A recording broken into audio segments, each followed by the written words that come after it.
Olá, seja muito bem-vindo a mais um culto online da Igreja Batista Fonte de Paulo Afonso. Meu nome é Rodrigo, ou Pera, se você quiser. Eu sou membro da Igreja Batista Fonte de São Paulo e tive o privilégio, a honra de ser convidado para poder estar com vocês online, ministrando aqui o momento de louvor. Tenho certeza que vai ser um momento muito gostoso. Mesmo à distância, mesmo não conhecendo a maioria de vocês, nós somos irmãos em Cristo e é sempre bom louvar com o irmão, é sempre bom cantar junto, louvando ao nosso Deus. Amém? Então eu queria que você, aí onde você está, sentado, em pé, em casa, sozinho, com família, enfim, que você separasse esse tempo agora para poder cantar junto comigo, para podermos louvar o nosso Deus. Vamos lá?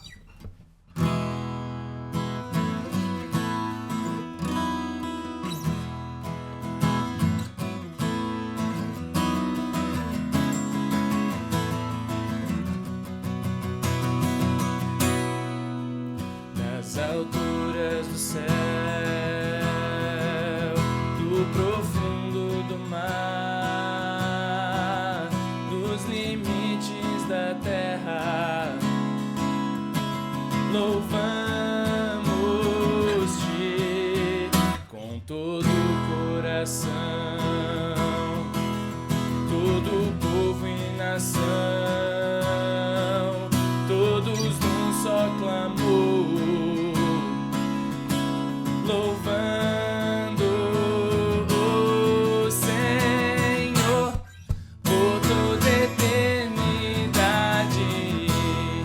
Tu serás coroado com louvor. Teu nome é exaltado, sempre magnificado com louvor. Grande Senhor. Mais uma vez, das alturas do céu, do profundo do mar, dos limites da terra, louvamos-te com todo o coração, todo povo e nação, todos num só clamor, louvando o Senhor por toda a eternidade. Tu serás coroado com louvor.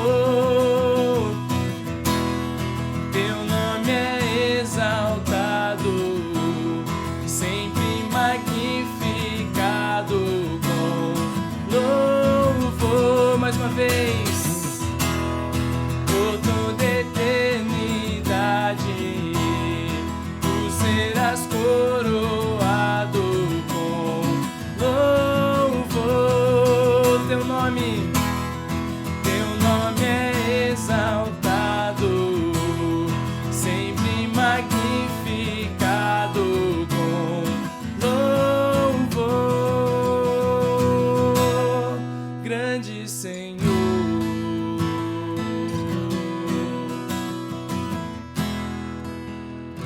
Amém.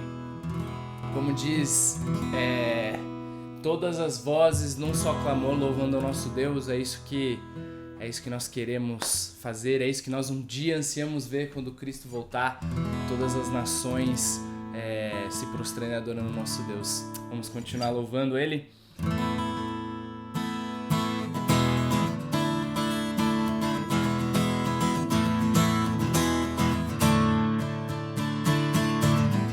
Sobre toda a terra tu és o Rei, sobre as montanhas e o pôr do sol.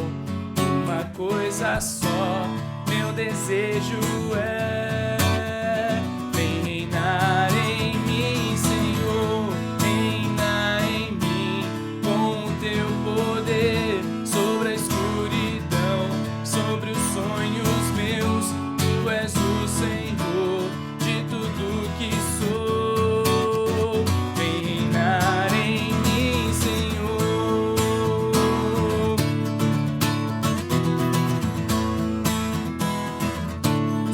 pensar, sobre o meu pensar. Tudo que eu falar faz-me refletir a beleza que há em ti.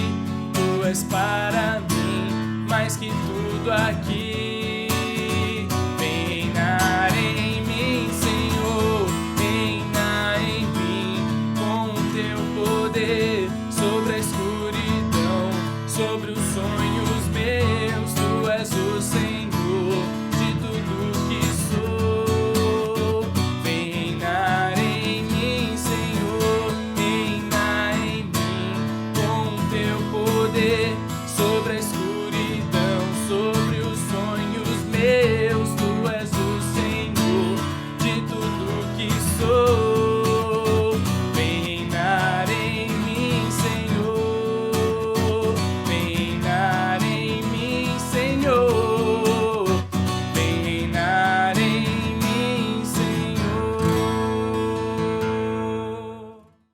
Boa noite, meus irmãos.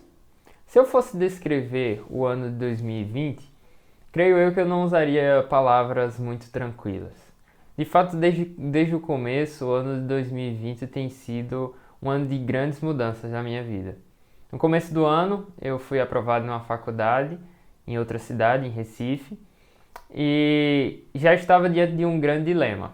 Eu teria que abandonar o meu curso técnico para poder ingressar na faculdade. Eu já estava no último ano do curso técnico, mas se eu quisesse realmente ingressar na faculdade naquele ano, com aquela oportunidade, eu teria que deixar o curso técnico e só finalizar o ensino médio.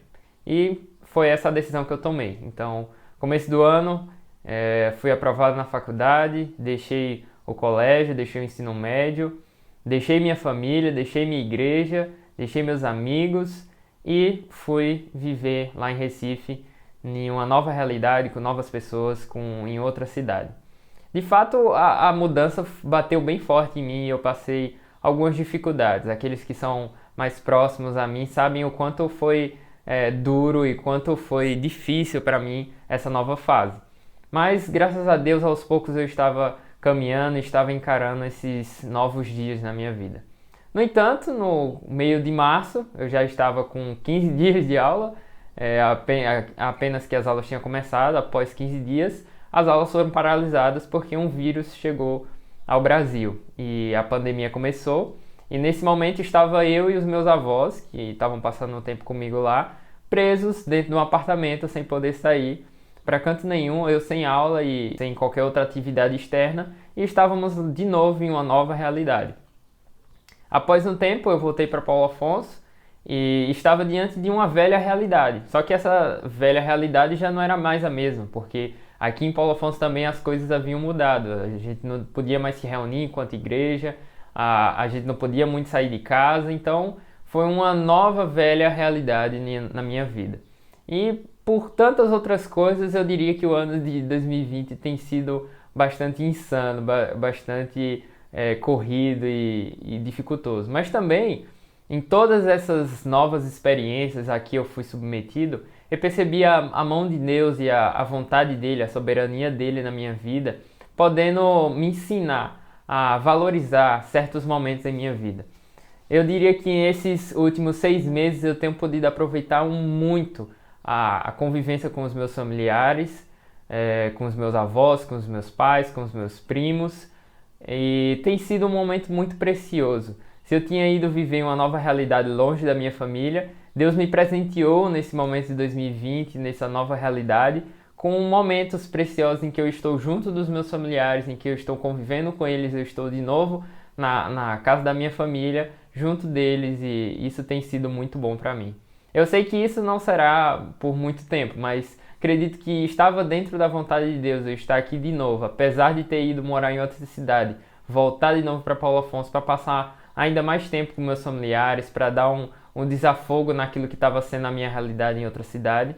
E eu louvo a Deus por essa oportunidade, apesar das circunstâncias não parecerem muito boas para a gente, de um vírus que está ao nosso redor e tantas pessoas se contaminando.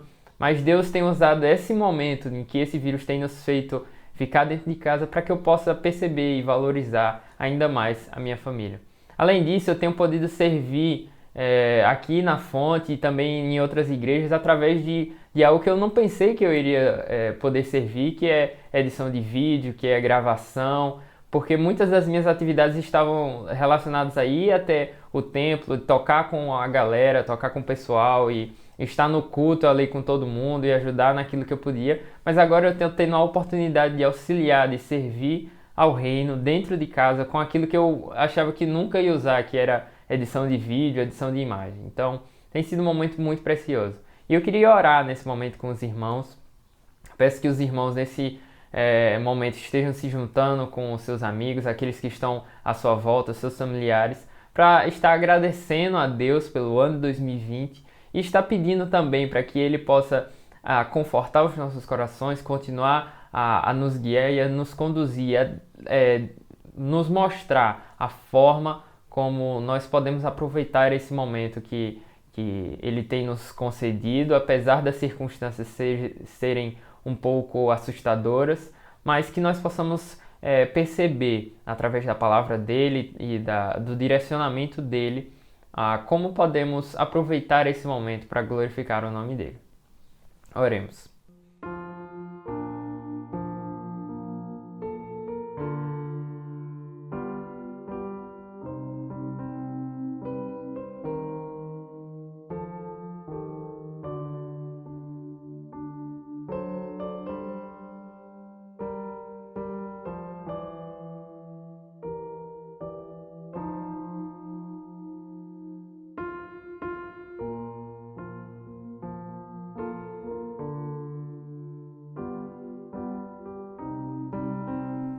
Senhor, meu Deus, meu Pai, muito obrigado, Senhor, pela Tua graça derramada sobre as nossas vidas, Senhor. Tu conheces os nossos corações, conhece as nossas almas e conhece as nossas vidas, Pai, tão profundamente que não há nada a manter escondido do Senhor. Tu sabes a realidade de cada um de nós, Pai, sabe que muitos estão passando por dificuldades na saúde, Pai. Tu sabes que muitos dos nossos têm sido acometidos com ansiedade, Pai, com medo, com tristeza nesse momento em que muitas pessoas têm morrido por causa desse vírus, Pai, em que muitas pessoas estão doentes, Pai, familiares nossos, amigos nossos, e isso tem assolado e abatido o nosso coração, e Tu sabes muito bem disso, Pai, e é por isso que nós nos dirigimos a Ti, Pai, nesse momento, para que o Senhor possa confortar os nossos corações e confortar trazendo paz, trazendo fé, trazendo confiança na certeza de que o Senhor é o Rei soberano sobre todas as coisas. O Senhor está no domínio completo de toda essa situação, Pai. Nós pedimos também, Senhor, para que o Senhor nos direcione, o Senhor nos conduza, para que possamos perceber a Tua mão e a Tua graça, Pai, derramada sobre as nossas vidas nessa nova realidade, Pai. Que o Senhor nos ensine por meio da Tua palavra, que o Senhor nos direcione para que possamos aproveitar esse momento em que estamos em casa, em que estamos juntos dos nossos familiares, daqueles que muitas vezes nós, apesar de morarmos juntos, passamos muito tempo longe, mas que agora estamos tão próximos, que o Senhor possa nos ajudar a aproveitar esse momento para exaltar, louvar o Teu nome através dos nossos relacionamentos, Pai, através da forma como agimos e como lidamos uns com os outros, Pai, como edificamos uns aos outros. Nos direciona, Pai, para que possamos amar como Cristo nos amou, Pai, sacrificando-se pelo aquele que é o nosso próximo, para aquele que está junto de nós, Pai. E que o Senhor nos direcione segundo a Tua palavra, Pai, nos traga fé e confiança. Continua a nos proteger e a nos livrar, Pai, do mal, mas que seja feita a Tua vontade acima de todas as coisas. E que o Senhor traga fé ao nosso coração, para que, caso a doença nos abata, Pai, que possamos olhar para Ti, que é aquele que realmente nos protege, que nos guarda, apesar de muitas vezes acharmos que estamos perdidos, que estamos em perigo. Que o Senhor nos traga a firme confiança da Tua presença, Pai. Eu Te agradeço e desde já Te peço, Senhor, por mim e pelos meus irmãos. Em nome santo de Jesus. Amém. Eu estava dando uma pesquisada e precisamente, mas de acordo com o Google Maps, a distância entre Paulo Afonso e Atibaia, São Paulo, que é a cidade que eu estou no momento, é de 2.168 quilômetros. Acho que é 1 dia e 6 horas, se eu não me engano, dirigindo de carro para chegar até aí. é uma baita de uma distância, mas é muito incrível, eu diria muito louco, de uma maneira positiva, assim, como é o mesmo Deus que me conhece, que eu adoro, o mesmo Deus que conhece os meus anseios, o meu coração, é o mesmo Deus que também está aí, que também conhece cada coração que está assistindo, que conhece cada um em Paulo Afonso, e saber disso nos traz um conforto, porque nós não adoramos um Deus morto, um Deus que é uma imagem, nós adoramos ao Rei dos Reis, ao Senhor dos Senhores. Ele é presente em todos os lugares, em todos os momentos, ele nos conhece e ele sabe aquilo que passamos. Isso é muito reconfortante pensar que o nosso Deus, ele é soberano sobre tudo. Então, pensando nisso, vamos declarar: Tu és soberano.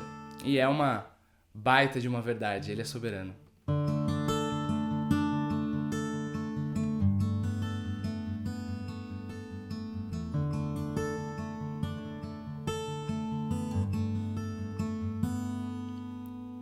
Tu és soberano sobre a terra, sobre os céus, tu és Senhor absoluto. Tudo que existe e acontece, tu sabes muito bem. Tu és tremendo. Mais uma vez. Tu és soberano sobre a terra, sobre os céus, tu és Senhor absoluto. Tudo que existe e acontece, tu sabes muito bem. Tu és tremendo. E apesar desta glória que tens, tu te importas comigo também. E esse amor tão grande eleva-me, amar-me a ti. Tu és tremendo.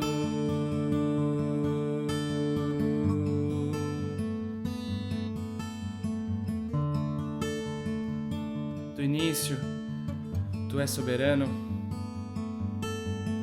Tu és soberano sobre a terra, sobre os céus, tu és Senhor absoluto.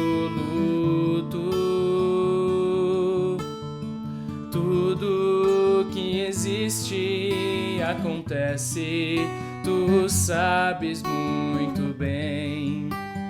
Tu és tremendo.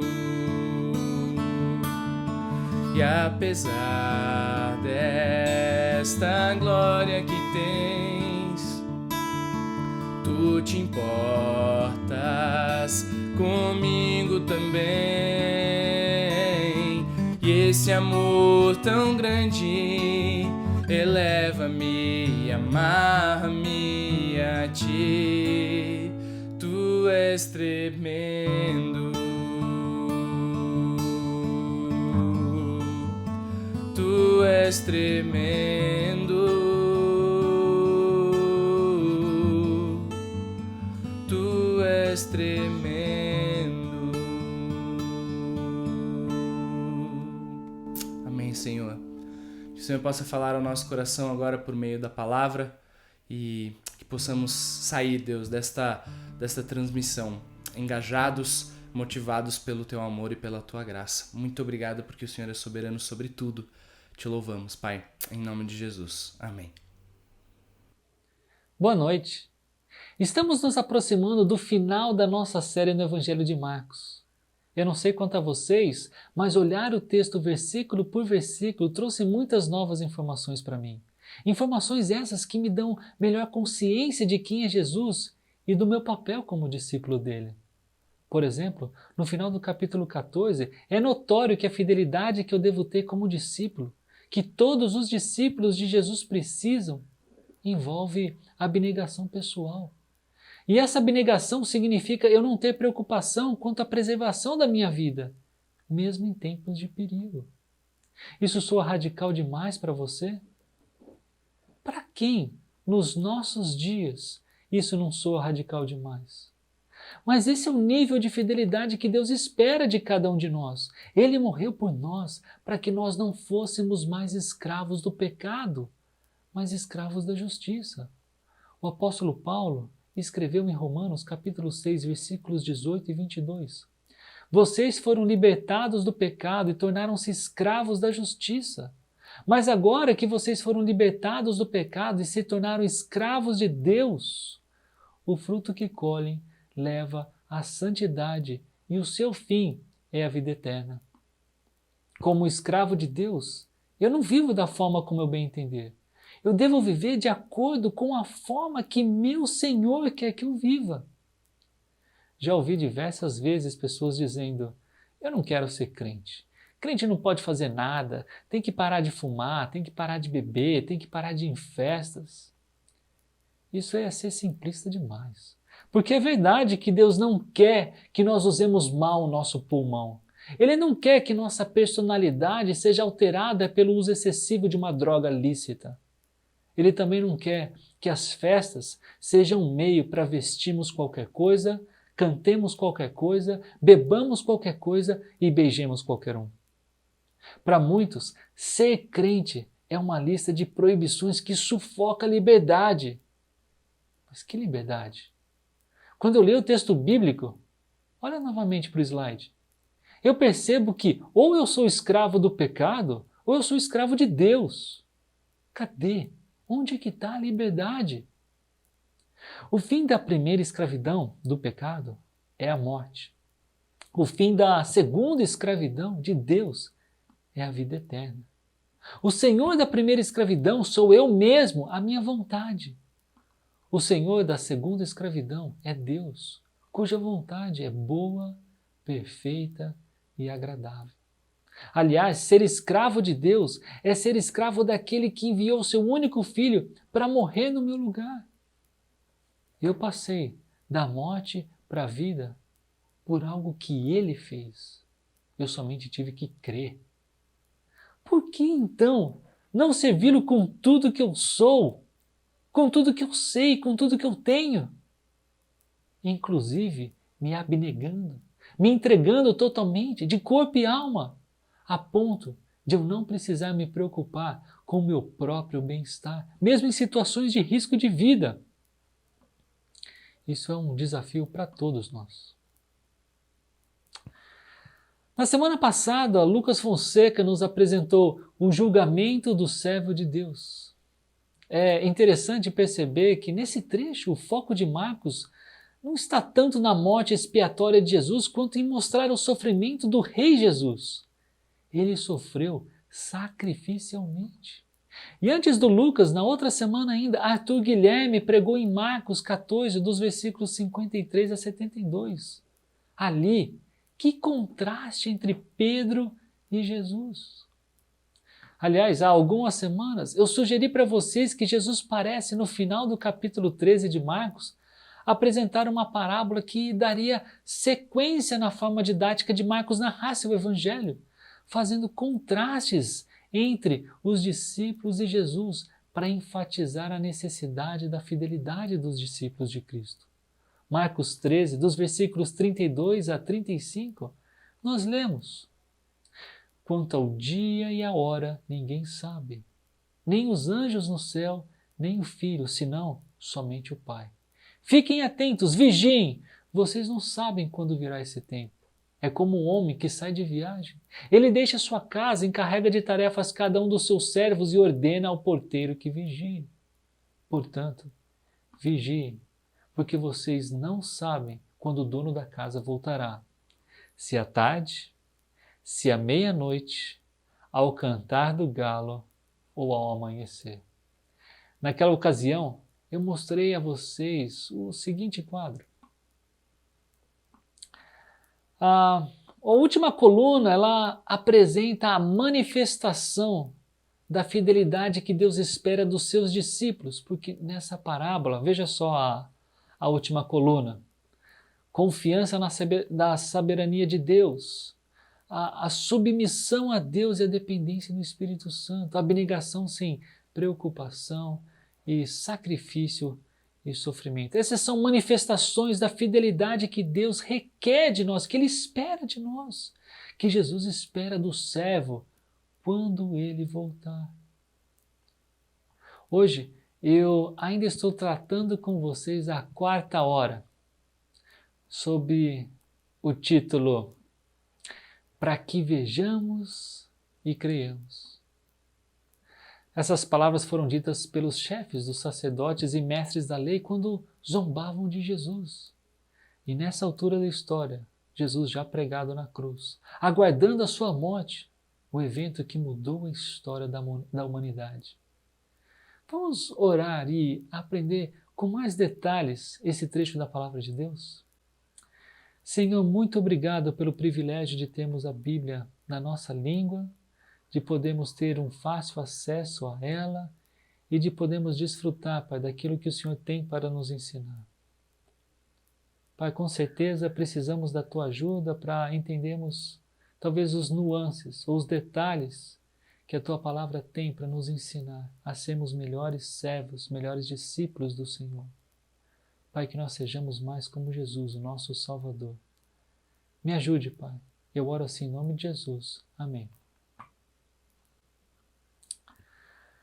O nosso trecho ele começa no versículo 21 do capítulo 15, que diz: certo homem de Cirene, chamado Simão, pai de Alexandre e de Rufo, passava por ali, chegando do campo. Eles o forçaram a carregar a cruz. Jesus estava a caminho do local onde ele seria crucificado e, como prisioneiro romano sentenciado à morte, carregar a cruz era um dos requerimentos. E vendo que Jesus não conseguia mais carregar a cruz, na verdade a parte horizontal da cruz, os soldados romanos que o acompanhavam forçaram Simão, um homem de Cirene, um judeu que foi para Jerusalém observar a festa da Páscoa, para carregar a cruz para Jesus, que não tinha dormido aquela noite e já tinha perdido muito sangue em razão de toda a violência que sofreu. Eu acho interessante a forma como Marcos cita Simão. O fato dele dizer que esse Simão é o pai de Alexandre e de Rufo, e Rufo e a sua mãe são citados por Paulo no final da carta aos Romanos, é bem provável que esta família tenha se convertido em razão daquilo que vivenciaram no dia em que, aleatoriamente, escolheram Simão para carregar a cruz de Jesus. Naquele dia, Simão e seus 2 filhos viram de perto o verdadeiro Cordeiro Pascal, cujo sangue nos livra da morte quando nele cremos. E Marcos continua, no versículo seguinte, 22. Levaram Jesus ao lugar chamado Gólgota, que quer dizer lugar da caveira. Alguns dizem que o lugar se chamava caveira porque o local, é uma colina, se parecia como uma caveira ou com uma caveira. Outros dizem que é porque alguns dos corpos crucificados naquele local eram deixados ali. Independente disso, o nome já apresenta o seu terror. Aliás, a palavra calvário vem daí. Calvaria é crânio em latim. Em português nós temos palavras como calvície ou o homem calvo. Vem tudo dessa palavra. Marcos continua, versículo 23. Então lhe deram vinho misturado com mirra, mas ele não o bebeu. Mirra é um narcótico e servia para o alívio de dor, mas Jesus não bebeu. Mateus, na verdade, no seu evangelho, ele diz que Jesus provou, mas não bebeu. Foi logo depois disso que Jesus foi pregado na madeira. O versículo 24 começa dizendo: e o crucificaram. A crucificação era uma forma muito conhecida de execução nos tempos antigos. Marcos não precisava dar detalhes sobre a crucificação para os seus leitores originais. Cícero, um escritor romano, ele descreveu a crucificação como a punição mais cruel e hedionda possível. Aparentemente, a crucificação começou na Pérsia e ela foi posteriormente usada pelos romanos como pena capital e também para assustar os novos criminosos. Para vocês terem uma noção, é estimado que no tempo da crucificação de Jesus, Roma já havia crucificado 30.000 judeus. Quando Jerusalém caiu no ano de 70, é dito que foram tantas mortes por crucificação que faltava madeira para fazer novas cruzes. Falando agora um pouco mais sobre a crucificação, ela era uma forma bastante prolongada de dor. Alguns dos crucificados ficavam vivos por dias. Os pregos suficientemente longos, eles eram colocados nos punhos, não nas palmas, mas nos punhos, para sustentar o peso do corpo. Os pés também eram pregados. Os pregos em si, eles não eram fatais. A morte, ela acontecia por asfixia. A pessoa ela precisava subir, levantar o corpo para poder respirar, mas com o tempo e toda aquela terrível dor da posição e dos pregos, a pessoa já perdia a habilidade de fazer isso.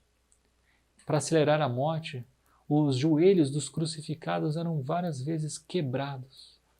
Daí eles não conseguiam mais dar o suporte para levantar o corpo e colocar o ar para dentro. Jesus, depois de crucificado, teve as suas roupas divididas. E isso era mais um cumprimento de profecia. Olha o Salmo 22, 18, escrito há mais ou menos 1000 anos antes da morte de Jesus. Dividiram as minhas roupas entre si e tiraram sortes pelas minhas vestes. Por que saber disso é importante? Você é bom em probabilidade?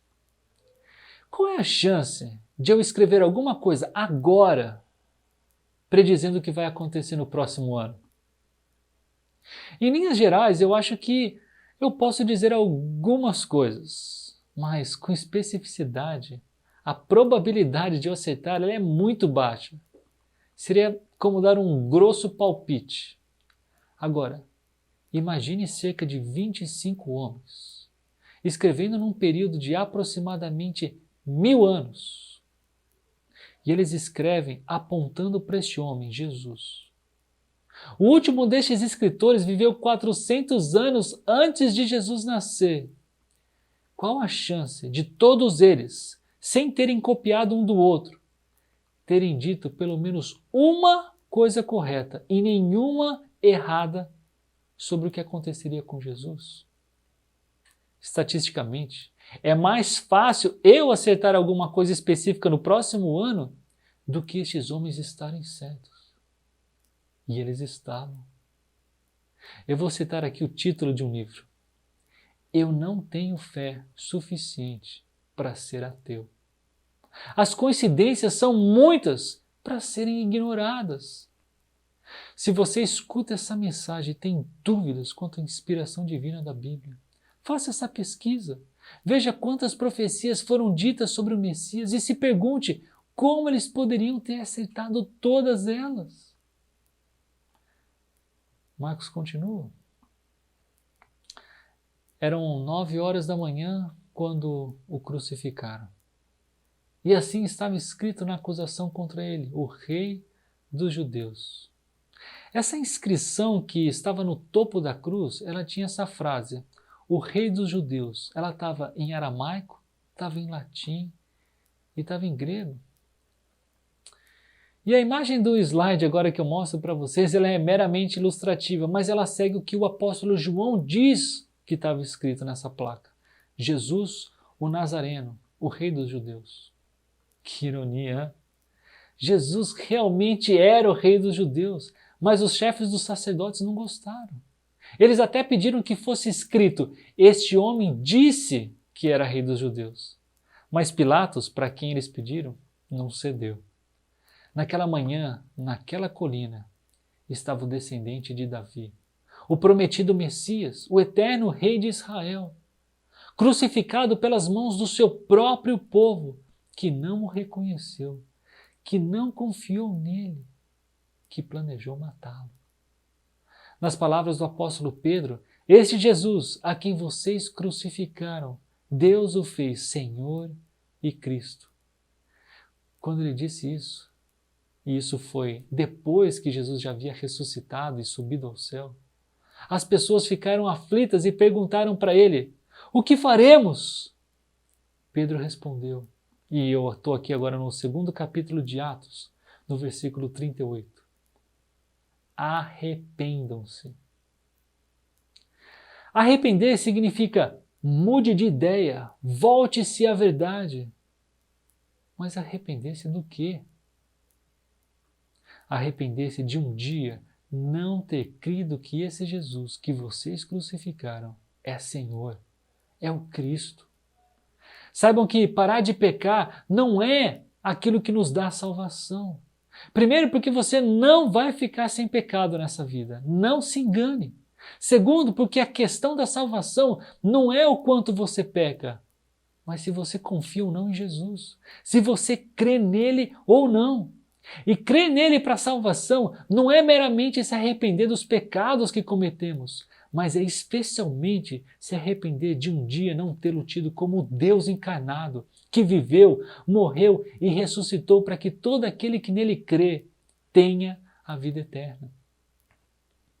Nas palavras do apóstolo João, o mundo se divide em 2 grupos, e não é entre os que pecam e os que não pecam, ou os que pecam mais e os que pecam menos.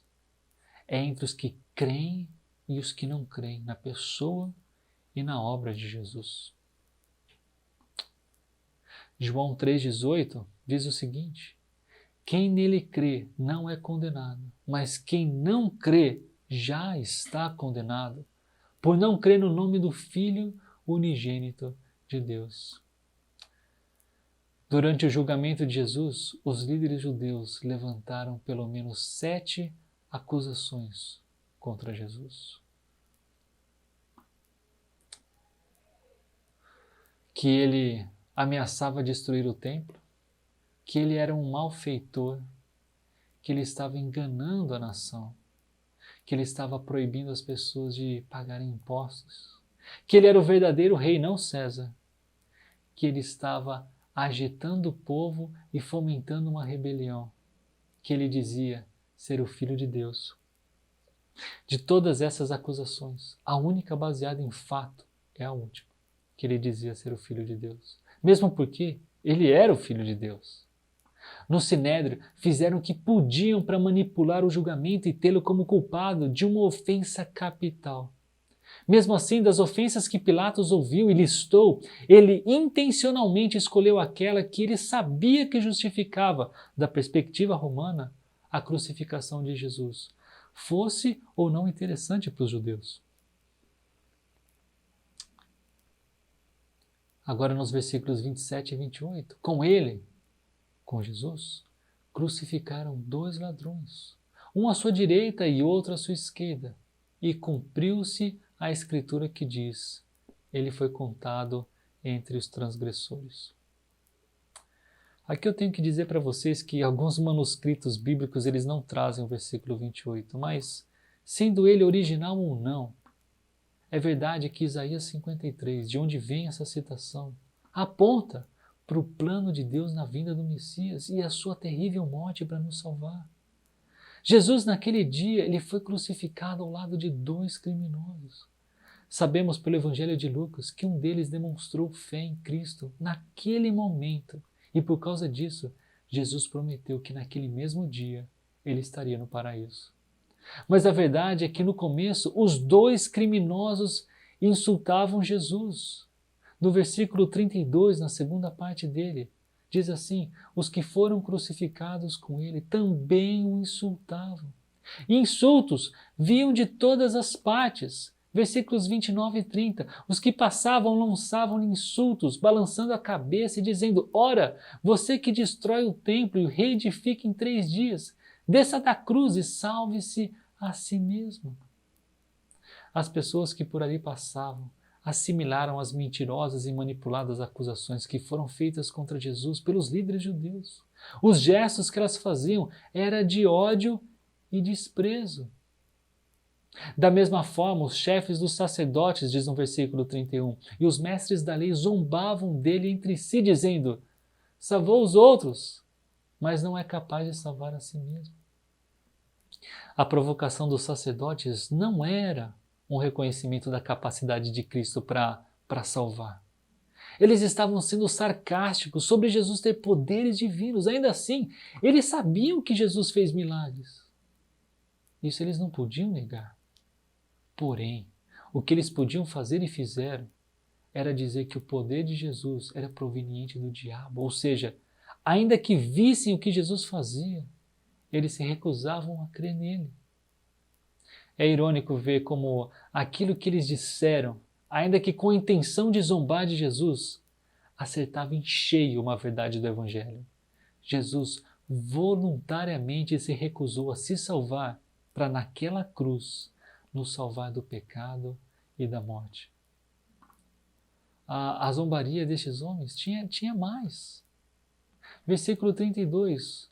O Cristo, o Rei de Israel, desça da cruz para que o vejamos e creiamos.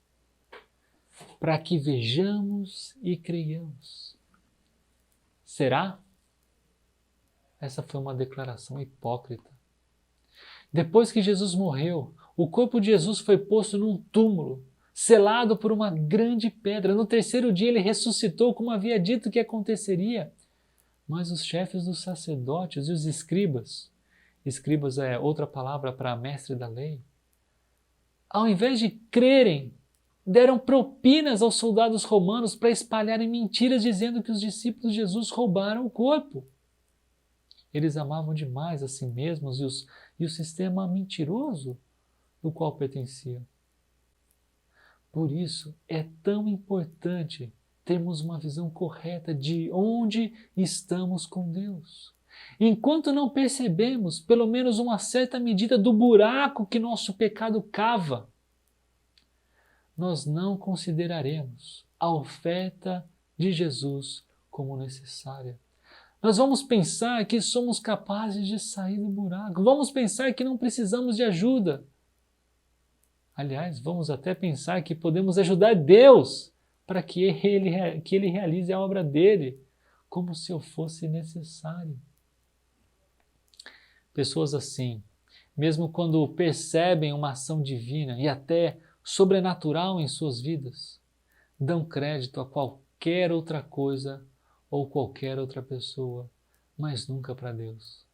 Essas pessoas, quando veem, não creem. Para estes homens, as trevas que cobriram toda a terra do meio-dia às 3 horas da tarde não tinha relação alguma com a morte de Jesus. Relatos de vários pais da igreja, teólogos que vieram depois dos apóstolos, sugerem que essa escuridão foi além das fronteiras de Israel. Era sobre toda a terra.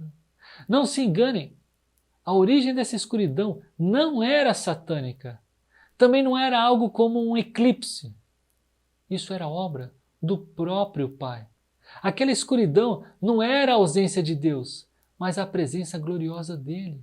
Para punir os pecadores? Não. Para punir os líderes de Israel e os romanos? Também não. Mas para derramar sua justa ira sobre o seu filho. O perfeito cordeiro que seria sacrificado para que pecadores como eu e você pudessem ser justificados. Agora os versículos 34 e 35. Por volta das 3 horas da tarde, Jesus bradou em alta voz: Eloi, Eloi, lama sabachthani. Que significa: meu Deus, por que me abandonaste? Quando alguns dos que estavam presentes ouviram isso, disseram: ouçam, ele está chamando Elias. Naquele momento, além de todas as dores que Jesus já experimentava, ele experimentou mais uma que marcava a razão pela qual ele estava naquela cruz. A dor do distanciamento que o pecado causava. Do distanciamento de Deus. Pecado esse que não era de Jesus, mas do mundo. Naquele momento, ele recebia a punição que eu e você merecíamos. Que amor, que bondade! Esse é o Deus que nós temos. Esse foi o único momento do Evangelho de Marcos que Jesus não chama o Pai de Pai. Esse é o momento que Jesus expressa o desejo de estar perto do Pai, que estava ali, mas não era para confortar Jesus.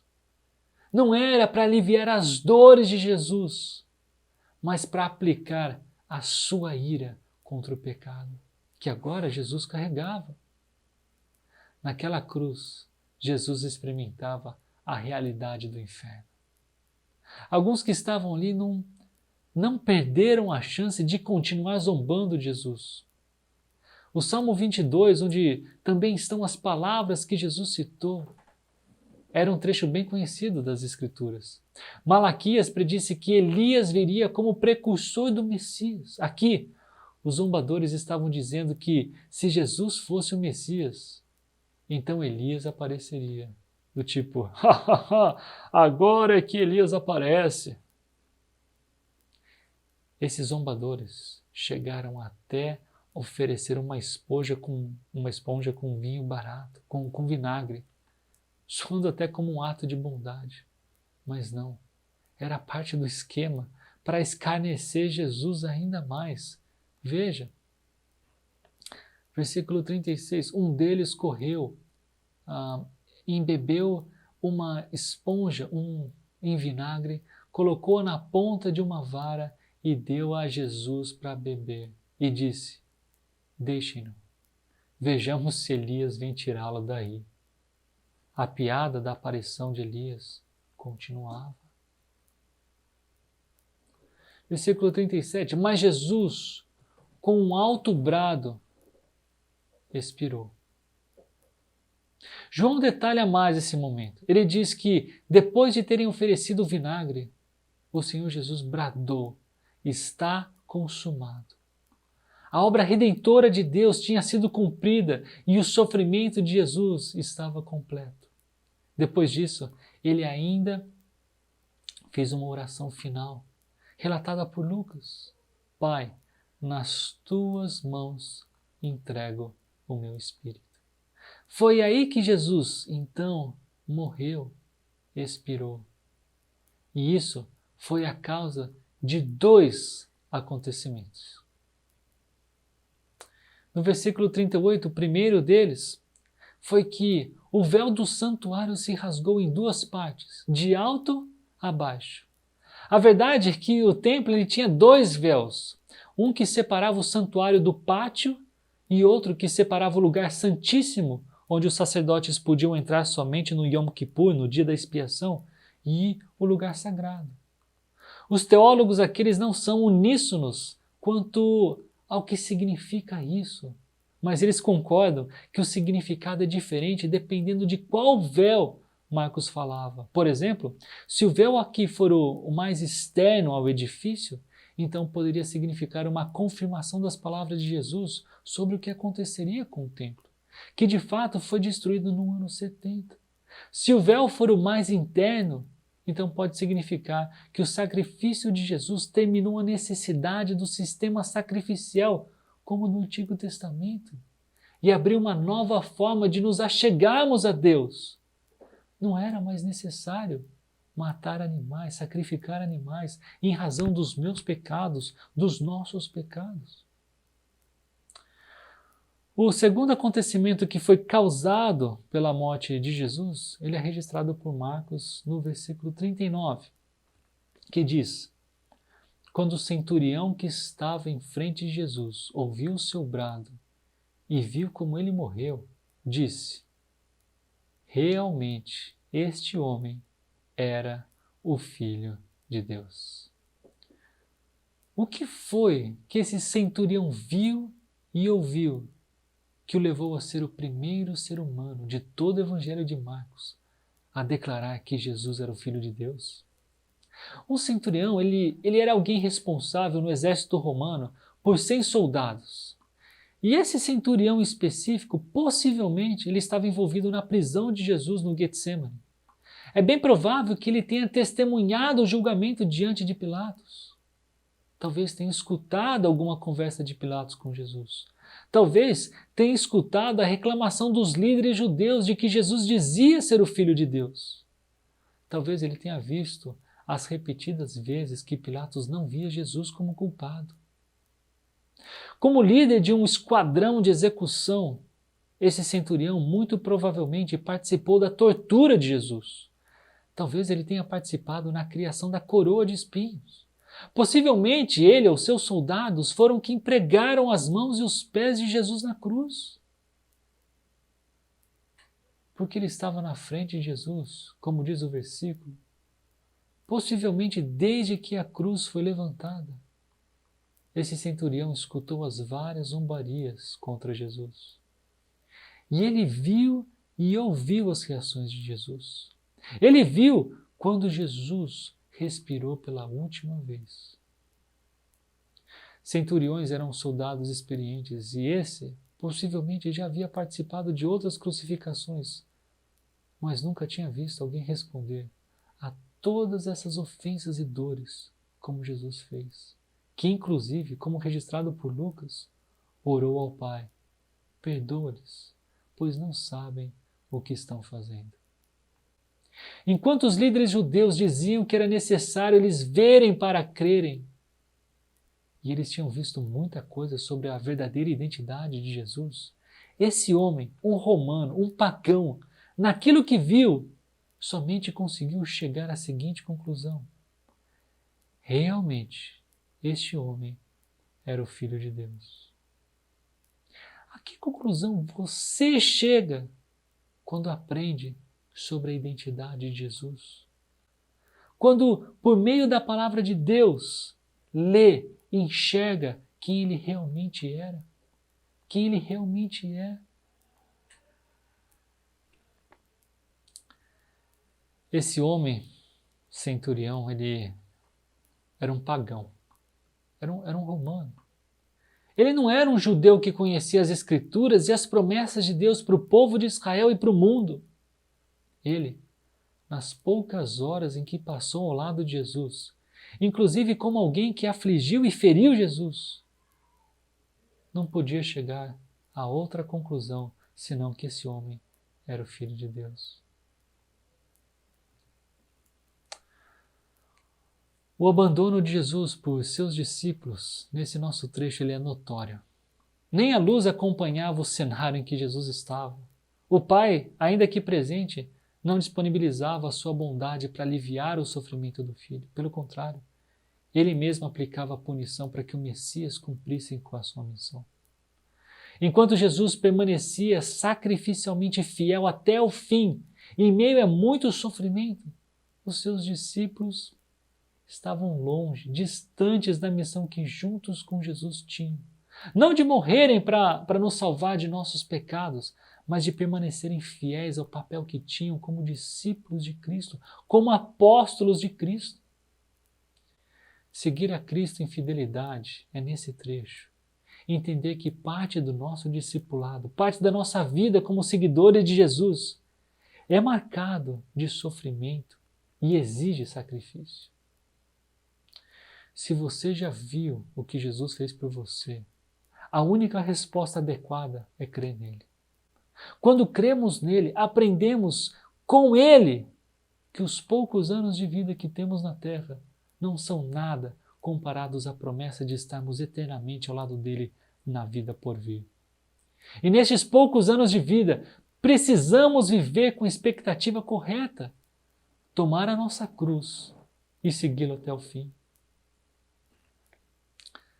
O que tem lhe impedido de ser um discípulo fiel de Jesus? O que tem lhe impedido de viver sacrificialmente os poucos anos de vida que você tem na terra? Quando você olha para Cristo, você é alguém que espera Ele fazer algo para então você crer? Para então você segui-lo? O que você está esperando? Que Ele te dê os números da loteria? Uma casa própria? Um carro novo? Um lugar na faculdade X ou Y? Se Ele te der essas coisas, então você vai crer. É isso? Nós precisamos reconhecer e louvar a Deus por quem Ele é, muito antes de louvá-lo por aquilo que Ele faz, especificamente por mim e por você. Você conhece a história do pai que saiu para trabalhar no trecho e voltou 6 meses depois com um brinquedo na mão para dar para o seu filho de 2 anos de idade? Quando o filho recebeu o brinquedo, ele vibrou. Ele vibrou com aquele brinquedo que ganhou. Mas ele mal reconhecia que o doador do presente era o seu pai. Que Deus nos ajude a seguir Jesus tal como Ele é. Senhor, mais uma vez, te pedimos e te agradecemos por estar conosco até o fim, por ser fiel à missão que o Pai tinha e o Senhor executou com perfeição, não falhando em nada. E tudo isso por tão grande amor que o Senhor tem por nós. Ó Pai, ó Filho, obrigado por nos disponibilizar uma forma de podermos estar eternamente juntos. Com certeza, eu não merecia. Com certeza, eu nunca conseguiria. Mas o Senhor gratuitamente, voluntariamente se ofereceu para que naquele lugar, naquela cruz, pudesse morrer a minha morte, para pagar pelos meus pecados. Obrigado, porque eu simplesmente preciso crer. E eu creio, Senhor, no que o Senhor fez por mim e pelo mundo. Senhor, nos ajude a anunciarmos a Tua morte, que ainda que triste, ainda que cruel, ela traz uma mensagem boa, uma mensagem de salvação, uma mensagem de alegria, porque um dia podemos estar eternamente juntos ao Senhor. Te louvamos por isso, te agradecemos por quem o Senhor é. Obrigado, porque o que o Senhor faz por nós é misericórdia. Eu oro assim, em nome de Jesus. Amém. Essa próxima música, ela tem uma letra muito bonita e narra de uma maneira muito bonita toda a crucificação e tudo que se passa ali com o nosso Salvador. Se você não conhece, preste atenção, mas ela é também muito fácil de cantar, então tente se juntar aí ao coro. Chama O Cordeiro que Sofreu.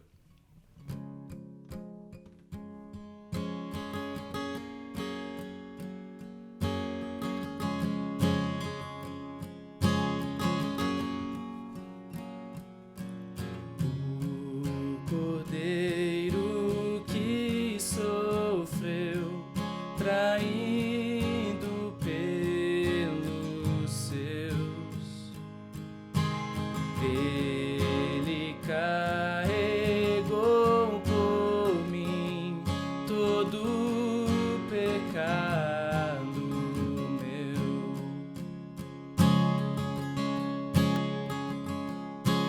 Em silêncio suportou açoites, escárnio e dor. Em obediência ao Pai, na cruz se entregou. Numa rude cruz me salvaste, derramaste ali teu amor. Minha alma cantará, aleluia, glória e honra a ti, Senhor.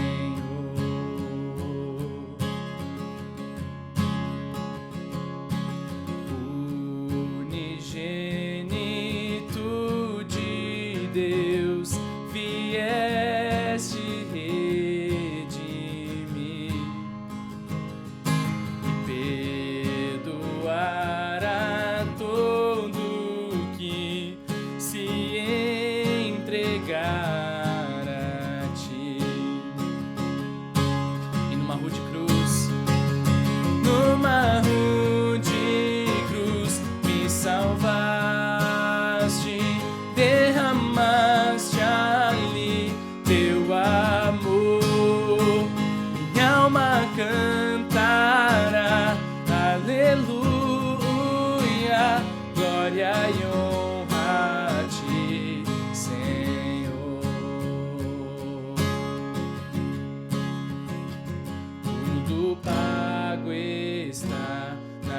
nada devo mais pelo sangue que derramou na cruz. O pecado já não me prende mais. Em Jesus livre viverá. Tudo pago está, nada devo mais pelo sangue que derramou na cruz. O pecado já não me prende mais. Em Jesus livre viverá. Numa rude cruz me salvaste, derramaste ali teu amor. Minha alma cantará, aleluia, glória e honra a ti, Senhor. Mas a história não para por aí. Quando a pedra se moveu e nada se encontrou, aleluia, glória a Deus, Jesus ressuscitou. Numa rude cruz me salvaste, derramaste ali meu amor. Minha alma cantará, aleluia,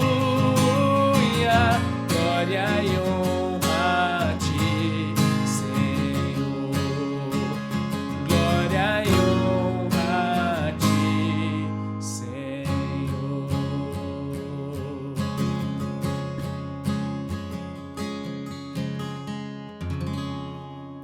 Amém, amém. Que você tenha uma semana abençoada. O louvor fica por aqui. Foi um privilégio, uma alegria poder estar com vocês, mesmo que distante, mesmo que online, poder participar um pouquinho do culto de vocês. Que Deus os abençoe e até mais.